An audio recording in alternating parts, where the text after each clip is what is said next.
டேய் மாஸ்டர், தண்ணி ஏன்டா குடிக்க மாட்டேன்ற? உனக்கு கிட்னில ஸ்டோன் வந்துச்சுடா, வலிக்குதுடா. இது கிட்னி ஸ்டோன்ஸா? அது எப்படா வந்துச்சு? ஐயோ, ஹே கல்பனா, எங்கடி போன? ஐயோ கல்யாண், நான் இங்க மாட்டிக்கிட்டேன்டா, காப்பாத்துறா, பயமா இருக்கு. ஐயோ இப்பயே வரேன். டேய் நீ எங்கடா போற? டேய் என் கல்பனா இருட்டர்ல மாட்டிட்டடா, நான் போணும். ஐயோ டேய், இருட்டர் சைஸ் 3 ல இருந்து 5 mm தான்டா, நீ 6 mm டா, நீ போனா மாட்டிப்படா, வேணாம். டேய் ட்ரூ லவ்னா என்ன தெரியுமாடா உனக்கு? கல்பனாக்காக என் உயிரே கொடுப்பேன்டா. ஏய் நீ உயிர் கொடுத்தா மாஸ்டருக்கு உயிர் போற அளவுக்கு வலிக்கும்டா, வேணாம்டா. எப்பனா போய் சாப்பிட்டுடா, நான் போறேன்டா. கல்லு வந்துட்டேமா? ஐயோ அப்பவே நான் சொன்னேன்டா, கீரை அதிகமா சாப்பிடாத, சோயா பீட்ரூட்லாம் அதிகமா சாப்பிடாதன்னு கேட்டீங்களேடா. டேய் கீரையில விட்டமின்ஸ் அண்ட் மினரல்ஸ் நிறைய இருக்கு, சோயால புரோட்டீன் இருக்கு, உடம்புக்கு ரொம்ப நல்லதுடா அது.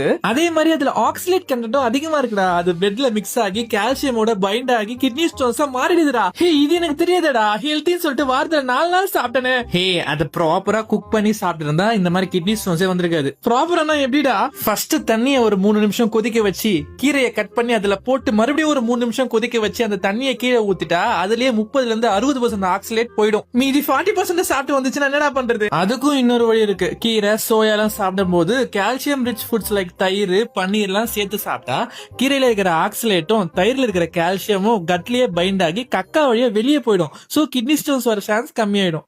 தெரிஞ்சிருந்தா ஃபர்ஸ்டே ஃபாலோ பண்ணிருப்பேன்டா, இப்ப என்னடா பண்றது? கல்பனா வந்துட்டேன், நம்மளுக்கு இந்த கிட்னி வேணாம், வா நம்ம கக்குஸ்ல போய் கல்யாணம் பண்ணிக்கலாம்.